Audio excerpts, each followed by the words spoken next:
Getting air moving down below on a boat is essential for comfortable living. But how can you manage to make that happen? Hi, I'm Nika Waters, and welcome to the Boat Galley Podcast. Today I'm talking about ventilation and air movement down below. Sometimes you need a little extra assistance. Today's episode of the Boat Galley Podcast is sponsored by Seaworthy Goods, creator and maker of port visor rain shields, which keep rain out and let breeze in. Life is too short to be uncomfortable on board, so don't be. Now you can keep ports open with these easy to install and durable visors. Check seaworthygoods.com to learn more. Use coupon code SMARTBOATSTUFF10 for an exclusive 10% off your next order. Seaworthy Goods. Smart stuff, smart boats. We're finishing up on our boat projects. Well, okay, that's a little bit of an exaggeration, but we are closing in on moving back aboard. And we are looking at almost every single aspect of the boat. We've been doing this for a while, of course, but especially when we're trying to make sure that we're ready to go and go offshore and be gone for a while, it's really important for us to just take a look at everything. One of the things that we're looking at is how to move air more effectively and efficiently throughout the boat as a whole. With our new revamp of the forepeak, which has a workspace and a head and a place to take a shower, yes, it used to be where we slept, and we had a couple of fans that were up there for that, but as we've revamped it, we've taken those fans out. I'm lobbying hard for us to have a fan back up there, because even though there is a huge hatch that opens massively for lots and lots of airflow, having a fan helps just move that air even further around. Ventilation on board is critical to comfort. When you have clean, fresh air coming in, it helps keep odors at bay, it helps air out any musty or mold tendencies, and it actually helps regulate temperatures, even in cool climates or in warm climates. But it's not just the ingress of air, it's moving it around. How do you make that happen? Let's take the classic. You've got a companionway, and you slide open that hatch, and there's a lot of space for air to get in. But the thing is, it might be able to come in, and then it doesn't go anywhere. So how do you move that air around? If you have a boat that's got a lot of opening hatches and ports, you might already have this air movement thing sorted out naturally.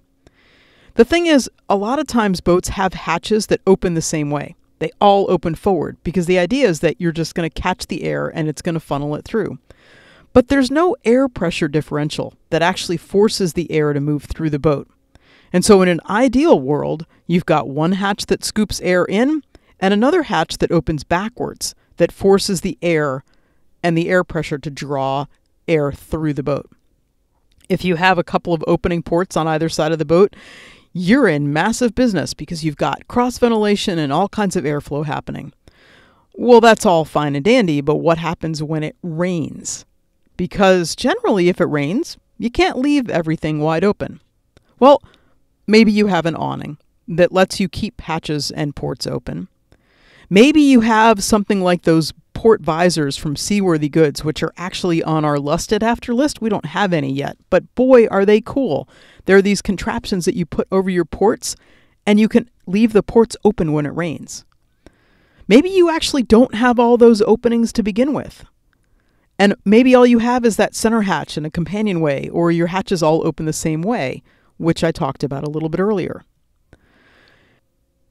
The other way to move air, other than that natural advantage, everything is beautifully designed and what have you, the other way to do that is in a mechanical fashion. You could have an air conditioner. You might have fans. The challenge with either fans or an air conditioner is understanding the electrical requirements as well as the space requirements. We've had air conditioning on board, generally when we're tied to a dock. Actually, forget the generally. The only time we've had air conditioning on board is when we've been tied to a dock. In Houston, we dropped a window unit into the center hatch, and Jeremy rigged this cool little contraption so that the airflow went in and out through our forward-facing ports. In Deltaville, where, again, we were spending an awful lot of time on the dock, we actually installed a hand-me-down marine air conditioner unit, which we've since ripped out and sold. We don't need it where we're going. We can't afford the space that it took up on board. And then on the Hard in Maryland, we actually have a little portable unit that we bought in desperation at the end of our time in Deltaville last summer. We're really happy that we have this portable one. And once we're done on the Hard and doing the work, or once the weather's turned, we will put that portable unit onto Mischief, because we'll be spending some time on the Hard with her, working on her. And yes, air conditioning is going to be really important. Air conditioners definitely have their place. And there are more and more cruisers out there who have air conditioners on board. They're using lots and lots of solar. They have lithium batteries. They are really set up for being able to have air conditioners. That's great. If that's you, fantastic. Just make sure that you understand the weight, the space, and the electricity requirements. On board Calypso, we do happen to have a lot of opening ports and the forward and aft facing massive hatches. We do have a wind scoop that I don't particularly love. Carolyn Sherlock over at the Boat Galley loves the Breeze Bandit wind scoops that you can get through Cruising Solutions. We also have a large number, 4 to be exact, 12-volt fans. We love these fans. We have 4 Caframo fans, and they are strategically placed around the cabin to help move air. We've got one that pushes air out of the galley towards the open companionway. We have one that is focused absolutely on our bunk. We have another one that helps to move air that's facing forward in the cabin, to be able to move that air from one fan around to the other. And we've got another one in the quarter berth. These draw minimal electricity, less than 1/3 of an amp at low power, less than 1/2 an amp at high power. They move a ton of air. And I love that the blades on the ones that we have, they're soft, meaning that if you happen to stick your finger into the fan, it's not going to break your finger. It's one of these fans, actually, that I would like to have us put in the forepeak, because it will help move air for odors in terms of using the head, but also to help air it out after we've had a shower. There are other people that have solar fans, and there are solar fans that will sit in a little hatch in the deck, and the idea is to help move air in and out. They don't have to be wired anywhere, but we've never had one on board, so I can't talk about the pros and cons. I don't know how much air they actually move, but sometimes some air movement is better than none. If you don't move air around the boat, life on board gets stale and musty. Mold grows more easily, and it's just plain not as comfortable. And the more air you can move, the better.